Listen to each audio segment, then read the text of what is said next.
unhinged, unfiltered, unscripted. And tonight, we are all of it, for sure. Have you ever wondered where holidays come from? I know, quoting Nightmare Before Christmas, totally not something I would ever do. However, have you? Did you ever wonder where it all started?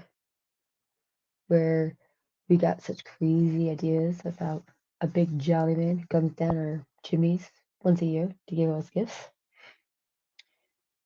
Well, bear with me as I kind of give you some historical facts about where it all started, how it came here, and where we are today with it.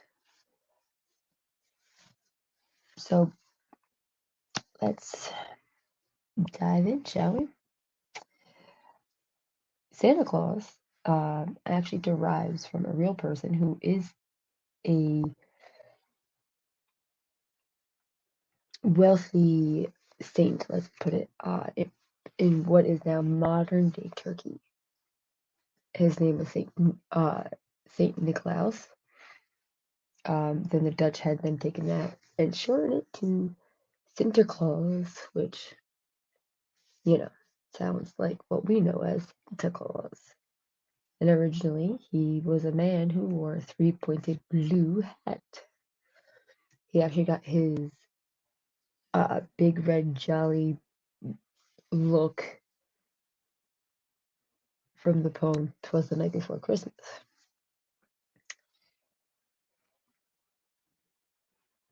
And then he became very famous. He actually started a marketing, not scandal. When he came to America, um, obviously he was known for being a saint for delivering gifts to the poor and sick.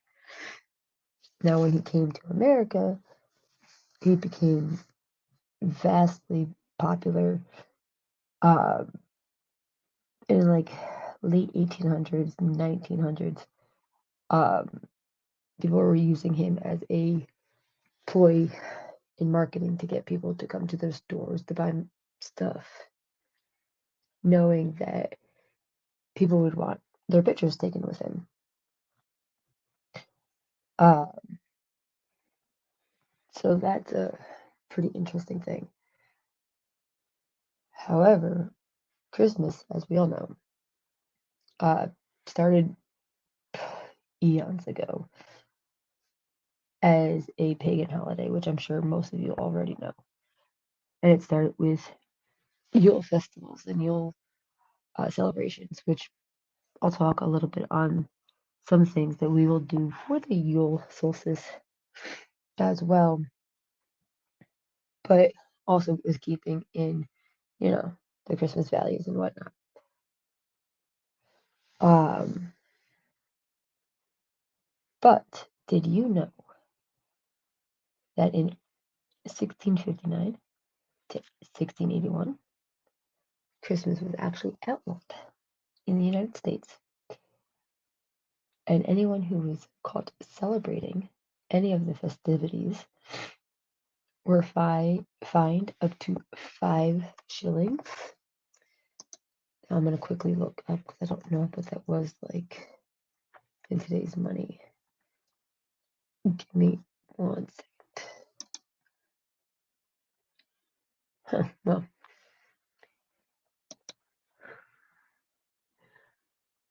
it would have been less than $1, but I mean, we're talking 1600s, so it's a lot of money back then. Also during the Prohibition era, you were not allowed to drink or partake in any sort of festivities that had any alcohol doing to it. But it was outlawed because the I believe it was the Christians who said that it was not in the Bible, and also that Mary Mary spirits were a sin. So I definitely would be out a lot of money. Uh, it was declared a federal holiday finally in the United States on June 26th, which, by the way, my wedding anniversary, uh, in 1870. Also, a little fun fact: the first eggnog ever made, the person who made the first eggnog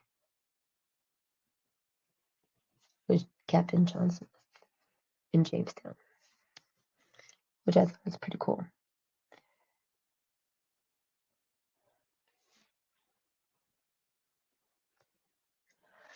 And a real quick last bit of information, I guess, because this is not as well as I had hoped. Um, I had done a whole project back in college for this, and I found it really interesting. And of course, can't find that project.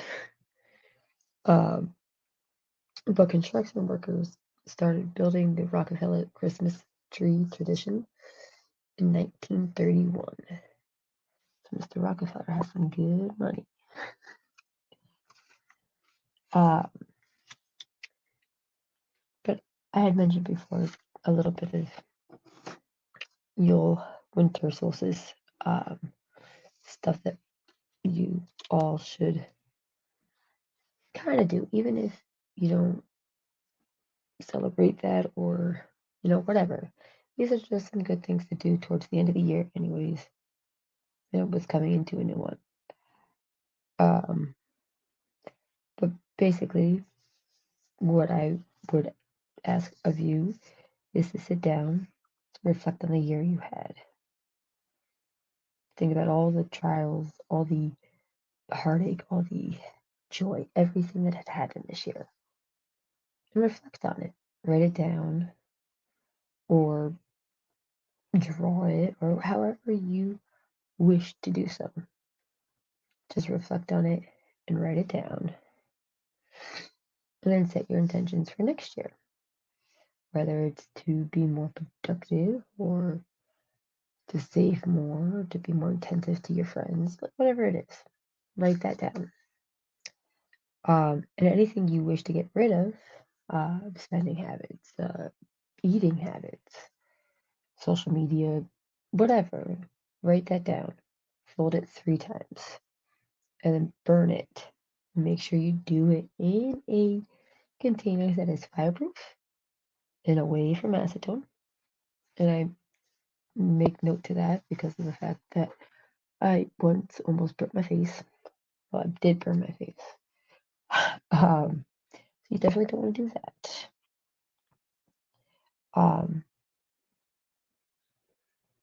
That way you get rid of all that negative energy and you're welcoming in new energy. And then finally, the last thing I would ask of you is to write down wishes from now to the end of the year. Write down wishes that you want to come true for next year. Fold it 3 times, put it in a jar, and then seal it with wax. And then that way, you have everything kind of put in motion for next year, and you know what you want to bring to the 2025 year, and you want to kind of have to look forward to or look ahead to. It's always rough towards the end of the year, myself included. It's definitely not easy. But if you're proactive and you take those moments to do those things, then it's putting good energy out there. And that's really what we want. We want a better 25 because we need it. But I know this was a very short episode, but we're gonna do 2 oracles, and then I am going to bounce tonight.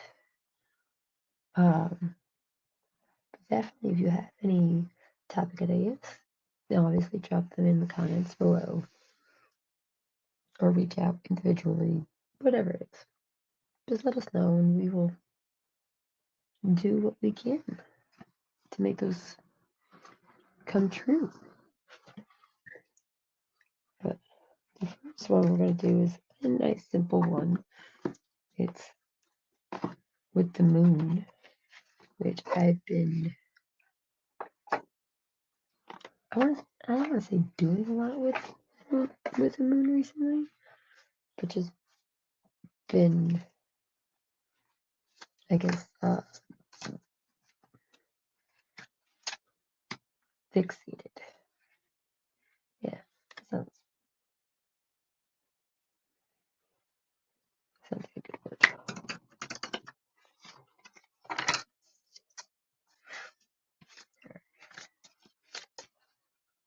So let's see. Oh, we have this deck. And the next deck is a little bit more cutthroaty.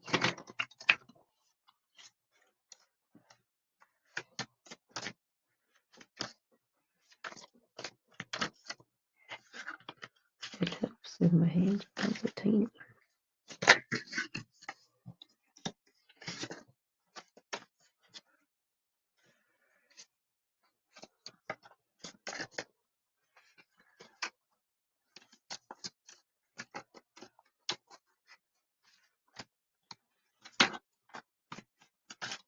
Just one.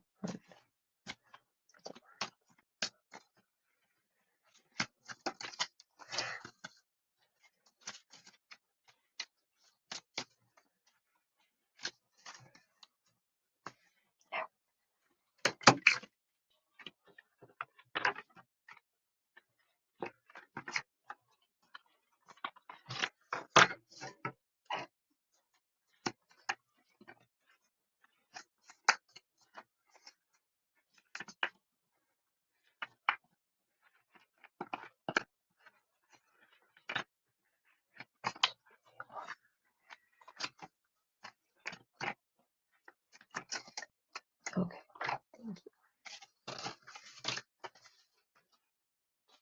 40.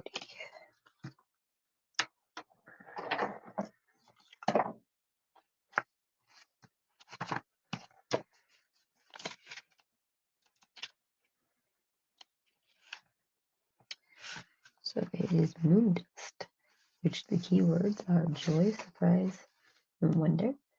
This is a lovely card, and it comes to inform you that a sprinkling of gold moon dust is about to be distributed in your life. What does that mean exactly?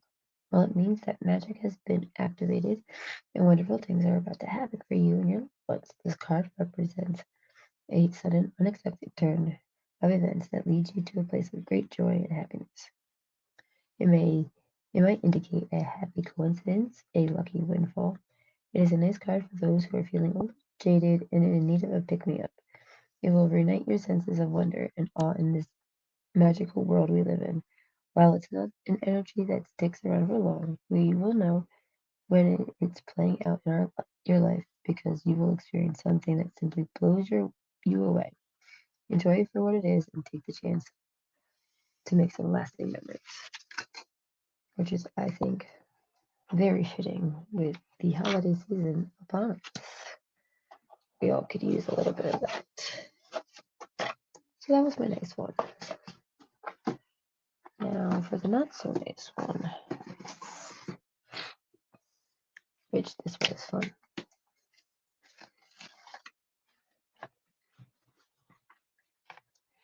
So this is a rebel deck, which is very cutthroat.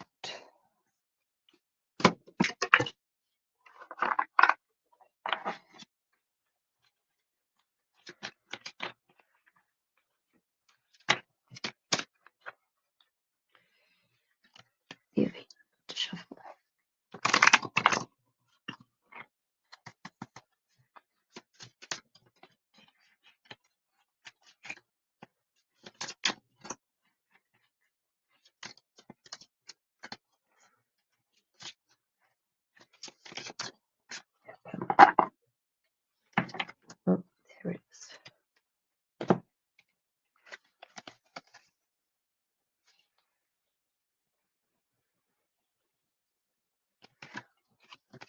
Alright.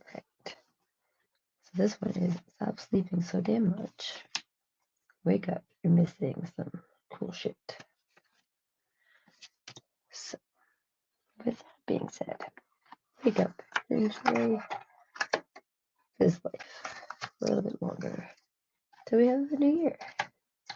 And then take the new year, open it with open arms, and a loving embrace.